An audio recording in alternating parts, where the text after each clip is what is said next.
आतापर्यंत आपण वस्तुचित्र म्हणजे ऑब्जेक्ट ड्रॉइंग, स्मरणचित्र म्हणजे मेमरी ड्रॉइंग, संकल्पचित्र म्हणजे नक्षीकाम याचा संपूर्ण सिलेबस, पेपरचं टाईम मॅनेजमेंट आणि सब्जेक्टनुसार भरपूर डिझाईन ड्रॉइंग म्हणजे चित्र आपण व्हिडिओच्या माध्यमातून माझ्या चॅनलवरती पाहिले आहेत. त्यातील आत्ता चौथा पेपर म्हणजेच फोर्थ पेपर एलिमेंटरी ग्रेड परीक्षेचा कर्तव्य भूमिती आणि अक्षरलेखन म्हणजेच प्लेन जॉमेट्री अँड लेटरिंग यामध्ये आपण आता या व्हिडिओमध्ये प्लेन जॉमेट्री हा सब्जेक्ट पाहत आहोत. या व्हिडिओच्या नंतर लगेचच लेटरिंग हा व्हिडिओ तुम्ही चॅनेलवर जाऊन पाहू शकता.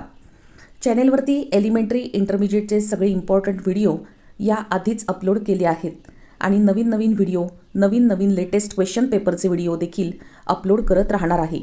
त्यामुळे आपण चॅनल सबस्क्राईब करून ठेवा. आत्ता आपण प्लेन जॉमेट्री म्हणजेच कर्तव्य भूमिती याचा सर्वप्रथम सिलेबस पाहणार आहोत. पहा, तुम्हाला जर सिलेबसच माहिती नसेल तर तुम्ही प्रॅक्टिस करू शकत नाही. त्यामुळे व्हिडिओ इम्पॉर्टंट आहे, बऱ्याचशा टिप्स देणार आहे. त्यामुळे व्हिडिओ शेवटपर्यंत स्किप न करता पहा. या सब्जेक्टचा अभ्यास स्टुडंट्स करत नाहीत, त्यामुळे त्यांना हा सब्जेक्ट खूप अवघड वाटतो, कंटाळवाणा आणि किचकट पण वाटतो. पण हा सब्जेक्ट सर्व सब्जेक्टपेक्षा सर्वात सोपा म्हणजे इझी सब्जेक्ट आहे. हा सब्जेक्ट अगदी शेवटी आयत्या वेळेला जर तुम्ही करायचा ठरवला तर त्याचा अभ्यास होत नाही. त्यामुळे तो शेवटी आयत्या वेळेला अभ्यास करण्याचा सब्जेक्ट नाही. सुरुवातीपासूनच याची प्रॅक्टिस करायची आहे. तुम्हाला जर रेषेचे समान भाग करणे, कोनाचे समान भाग करणे आणि लंब काढणे अशा 3 आकृत्या म्हणजे 3 डायग्रॅम जॉमेट्रीमधल्या जर काढता आल्या तर तुम्हाला कोणताही प्रश्न किंवा कोणताही क्वेश्चन सोडवता येणार आहे. हा त्याचा बेस आहे.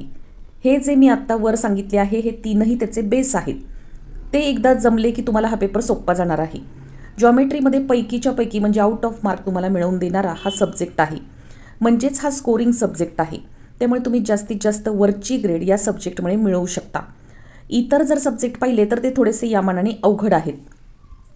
त्यामुळे त्याच्यामध्ये ग्रेड मिळवणं थोडंसं कठीण जातं. पण जॉमेट्री म्हणजेच प्लेन जॉमेट्री किंवा कर्तव्य भूमितीमध्ये तुम्हाला खूप छान आणि वरची ग्रेड मिळवण्याची, चांगली ग्रेड मिळवण्याची तुम्हाला संधी आहे. कारण पहा, तुम्ही जे चित्र काढता ते इतर सब्जेक्टमध्ये ते परीक्षकांना आवडेलच असं सांगता येत नाही. पण जॉमेट्रीमध्ये तुम्ही जे काढणार आहे ते प्रश्न जर तुम्ही योग्य प्रकारे सोडवले असेल तर तुम्हाला वरचीच ग्रेड मिळणार आहे. प्लेन जॉमेट्री किंवा कर्तव्य भूमिती या सब्जेक्टचा अभ्यास करत असताना तुम्ही कोन मापक, पट्टी, कंपास याचा वापर न करता किंवा कोणतेही मेजरमेंट न घेता तुम्ही आकृत्या म्हणजेच फिगर्स काढायच्या आहेत. प्रॅक्टिससाठी हे मी तुम्हाला सांगत आहे. कोणतीही मेजरमेंट न घेता, हे फक्त प्रॅक्टिससाठी, परीक्षेमध्ये नाही. परीक्षेमध्ये सगळ्या डायग्रॅम जे आहेत ते मेजरमेंट घेऊनच तुम्हाला काढावे लागणार आहेत. आता समजा तुम्ही घरी प्रॅक्टिस करताय तर सगळ्याच आकृत्या मेजरमेंट घेऊन का नाही काढायच्या, कारण वेळ जातो. समजा ए बी पॉईंट सांगते मी तुम्हाला, पॉईंट ए आणि बी तुम्हाला 5 सेंटीमीटर काढायचा आहे. तर तुम्ही काय करायचं, त्याच्यासाठी पट्टी वगैरे काहीच घ्यायची नाही. तुम्ही हातानेच 5 सेंटीमीटर काढायचे आणि अशा प्रकारे अंदाजे रेषा काढायच्या, अंदाजे लाईन काढायच्या आणि त्या मापाच्या तुम्ही अंदाजे घेऊन काढायच्या. हाताने पटापट प्रॅक्टिस करायची. जो प्रश्न तुम्हाला अवघड वाटतो त्याची 2-3 वेळा तुम्ही प्रॅक्टिस करायची. यामध्ये तुमची पेन्सिल टोकदार पाहिजे, सगळी तुमची जी कंपासमध्ये मटेरियल आहे ते सगळं व्यवस्थित पाहिजे. हे सगळं मी तुम्हाला बेसिक माहिती का सांगत आहे की बऱ्याच जणांना प्लेन जॉमेट्री म्हणजे काय हेच कळत नाही. त्यामुळे या व्हिडिओमध्ये मी तुम्हाला खूप बेसिक माहिती सांगितली आहे. पण अशा मी बऱ्याचशा व्हिडिओ चॅनलवरती अपलोड करत राहणार आहे. त्यामुळे तुम्हाला डिटेल माहिती सगळी मिळणार आहे. तुम्ही काय करायचं, 2 HBची पेन्सिल वापरायची किंवा ठळक रेषांसाठी HBची पेन्सिल वापरायची. 0.5 HBची पेन्सिलही तुम्ही वापरू शकता. या पेपरमध्ये तुम्हाला नीटनेटकेपणा आणि काटेकोरपणा याला खूप महत्त्व आहे. तुम्ही ज्या रेषा आहेत त्या डार्क काढून मग नंतर तुम्ही त्या रेषा खोडायच्या नाहीत. काढतानाच हलक्या हाताने काढायच्या आणि व्यवस्थित, म्हणजे तिथे खोडाखोड तुमच्या पेपरमध्ये दिसली नाही पाहिजे. त्यामुळे व्यवस्थित आधी हलक्या हाताने काढायच्या आणि मग नंतर त्या डार्क करायच्या. आकृतीची म्हणजे तुमच्या डायग्रॅमची जी नावं आहेत ती तुम्ही व्यवस्थित द्यायची आहेत. मेजरमेंट तुम्ही घेऊन योग्य जागी स्पष्ट शब्दामध्ये लिहायचं आहे. म्हणजे तुम्ही 5 सेंटीमीटर घेतलं असेल तर तुम्ही तिथं स्पष्ट शब्दामध्ये लिहायचं की ए आणि बी पॉईंटला नाव द्यायचं. तुम्ही स्वतःच नावं द्यायची किंवा त्यांनी सांगितली असतील तर द्यायची आणि 5 सेंटीमीटर असं तुम्ही खाली लिहायचं आहे. म्हणजे त्यांना कळेल नेमकं तुम्ही किती काढले कोणत्या बाजूला. तर हाच काय करायचं, तुम्ही सगळ्यात पहिल्यांदा रफ फिगर म्हणजे कच्ची आकृती काढायची आणि त्यानंतर तुम्ही फेअर आकृती काढायची. आता ही जी रफ आकृती असते ही तुम्ही खोडायची नाही, ती तुम्ही तशीच ठेवायची. म्हणजे परीक्षकांना दिसली पाहिजे की तुम्ही रफ आकृती काढली आहे, ती खोडायची गरज नाही. पेपरमध्ये तुम्हाला ही आकृती कशी काढली किंवा जॉमेट्रिक फिगर तुम्ही कशी काढली याची कृती लिहायची गरज नसते. डायरेक्ट तुम्ही फिगर काढायची असते. हा पेपर देण्याआधी तुम्ही नेहमी प्रॅक्टिस करत राहा. पेपरला नेमकं काय येतं हे मी तुम्हाला सांगते. तुम्हाला पहा 5 क्वेश्चन येतात आणि त्यापैकी तुम्हाला 4 क्वेश्चन सोडवायचे असतात. जर तुम्हाला व्यवस्थित वेळ पुरला तर तुम्ही 5 पैकी 5 क्वेश्चन सोडवा. कारण त्याचा फायदा असा होतो की एखाद्या प्रश्नाला जर तुम्हाला कमी मार्क मिळाले तर त्याची भरपाई त्या प्रश्नांना जास्त मार्क, ज्या प्रश्नांना जास्त मार्क मिळाले आहेत तेच प्रश्न यामध्ये मोजले जातात. त्यामुळे सगळेच्या सगळे प्रश्न सोडवा असं माझं तुम्हाला सांगणं आहे, माझं वैयक्तिक सांगणं आहे. माझ्या चॅनलवरती क्वेश्चन पेपरच्या सगळ्या व्हिडिओ आहेत आणि त्या देखील तुम्ही पाहू शकता. 10th स्टँडर्डला तुम्हाला नेमके एलिमेंटरी किंवा इंटरमिजिएटचे किती मार्क मिळतात, कोणत्या बोर्डला मिळतात, मार्क नक्की मिळतात का, याची डिटेल व्हिडिओ मी चॅनलवरती अपलोड केली आहे, ती देखील तुम्ही नक्की पहा.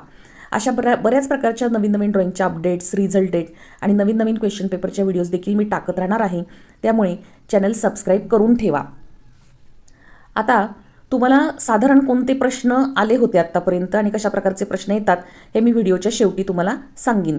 पण त्याचा बेस आधी सांगते की विभाग तुम्हाला अ आणि विभाग ब असा दिला जातो. विभाग अ मध्ये सेक्शन ए मध्ये तुम्हाला प्लेन जॉमेट्री म्हणजेच कर्तव्य भूमिती हा जो मी आत्ता विषय चॅनलवरती मांडला आहे व्हिडिओच्या माध्यमातून तो तुम्हाला टॉपिक असतो. आणि विभाग ब मध्ये तुम्हाला अक्षरलेखन म्हणजे लेटरिंग असा एकाच पेपरमध्ये दोन्ही प्रश्न तुम्हाला असतात. या व्हिडिओमध्ये संपूर्ण आपण कर्तव्य भूमिती म्हणजे प्लेन जॉमेट्रीच पाहत आहोत. पण इथून मागे एक्झामला तुम्हाला कोणते प्रश्न येऊन गेले ते देखील मी तुम्हाला शेवटी थोडक्यात सांगेल. तुम्हाला जर सगळे 20 प्रश्न पाहायचे असतील सिलेबसमधली एक व्हिडिओ मी चॅनलवरती टाकलेली आहे आणि तुम्ही चॅनल सबस्क्राईब केल्यानंतर ती व्हिडिओजमध्ये जाऊन तुम्ही पाहू शकता. एलिमेंटरी आणि इंटरमिजिएटच्या व्हिडिओमध्ये तुम्ही प्लेन जॉमेट्री किंवा कर्तव्य भूमितीची व्हिडिओ पाहून त्याचा सिलेबस त्यामध्ये देखील टाकलेला आहे.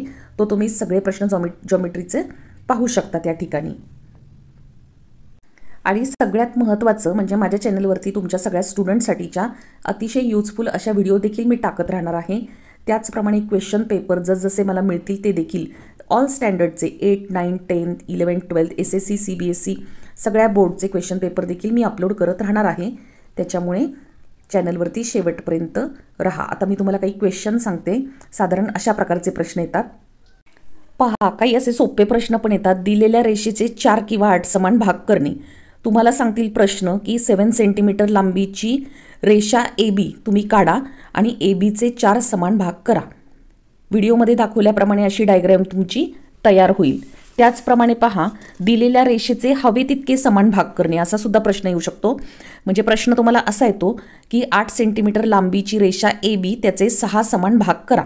मग तुम्ही 6 समान भाग या पद्धतीने करून दाखवायचे. हे साधारण मी उदाहरणं दिलेली आहेत कशा प्रकारचे प्रश्न येतात ती. त्यानंतर तुम्हाला असा देखील प्रश्न येऊ शकतो की दिलेल्या कोनाचे 2 समान भाग करा.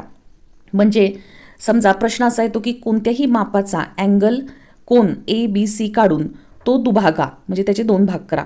मग ते मेजरमेंट ते तुम्ही बऱ्याच वेळा मनाने पण घ्यायचं असतं किंवा कधी कधी ते पण देतात. त्यामुळे तशा प्रकारचे प्रश्न येतात. त्याच्यानंतर असे देखील प्रश्न येतात की कोन मापकाचा उपयोग न करता काटकोनाचे 3 समान भाग करा.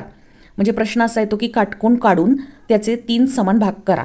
तुम्ही काटकोन काढायचा स्वतःच मापं घ्यायची सगळी. ते कुठल्याही रेषेचं माप देत नाही आणि तुम्ही सगळं ते काढायचं असतं. त्यानंतर दिलेल्या पायावर समभुज त्रिकोण काढा. म्हणजे समजा ते देतील प्रश्न 4 सेंटीमीटर बाजूचा समभुज त्रिकोण काढा. समभुज म्हणजे ज्याच्या सगळ्या भुजा सेम. तर अशा प्रकारे वरती दाखवल्याप्रमाणे हा कोन येणार आहे. अशा प्रकारे तुम्ही काढायचा. हे झालं कोणांचं म्हणजे त्रिकोणाचं. तर तुम्हाला चौकोनाचं सुद्धा येईल किंवा चौरसचं येईल की दिलेल्या पायावर चौरस काढणे. समजा तुम्हाला असा प्रश्न येईल की 4 सेंटीमीटर बाजू असणारा चौरस काढा. चौरस म्हणजे सगळ्या बाजू सारख्या, पण त्याच्यासाठी सुद्धा तुम्ही कर्कटक म्हणजे राऊंडरचा उपयोग करून तुम्ही ते कसं काढायचं आहे तर अशा पद्धतीने आकृती येईल. अशा प्रकारे भरपूर. आता समजा सर्कलचे प्रश्न, तर यामध्ये असा देखील प्रश्न येईल की 2 सेंटीमीटर त्रिज्येचे वर्तुळ काढून त्याचे 4 समान भाग करा. म्हणजे तुम्हाला सांगतील की रेडियस तुम्ही 2 सेंटीमीटर घ्यायचा, छोटं वर्तुळ काढायचं आणि त्याचे 4 इक्वल पार्ट्स तुम्ही करायचे. तर वरती चित्रात दाखवल्याप्रमाणे असं तुम्हाला ड्रॉइंग काढावं लागेल. अशा बऱ्याच प्रकारचे प्रश्न तुम्हाला येतात. अशा प्रकारचा पण प्रश्न येऊ शकतो की 8 सेंटीमीटर बाजूच्या चौरसामध्ये 4 समान वर्तुळे अशी काढा की प्रत्येक वर्तुळ चौरसाच्या एका बाजूला आणि इतर 2 वर्तुळांना स्पर्श करतील. थोडेसे किचकट प्रश्न असतात पण हे व्यवस्थित आपल्याला काढावे लागतात. रफ आकृती सुद्धा मी सांगितल्याप्रमाणे ठेवायची आहे. याची प्रॅक्टिस तुम्ही जर सुरुवातीपासूनच केली, बरीच विद्यार्थी प्लेन जॉमेट्रीची प्रॅक्टिस आदल्या दिवशी करतात, मग आदल्या दिवशी खूप टेन्शन येतं. त्याच्यापेक्षा सुरुवातीपासूनच जर तुम्ही प्लेन जॉमेट्रीचा अभ्यास केला तर तुमचा गोंधळ होणार नाही. चॅनलवरती एक व्हिडिओ टाकली आहे, त्याच्यामध्ये 20 प्रश्न सगळे दिलेले आहेत पहा, प्लेन जॉमेट्री किंवा कर्तव्य भूमिती या व्हिडिओमध्ये. त्याचप्रमाणे अजून नवीन नवीन व्हिडिओ जर पाहायचे असतील तर चॅनल सबस्क्राईब करून ठेवा. व्हिडिओ आवडली असेल तर लाईक करा आणि शेअर करा. धन्यवाद.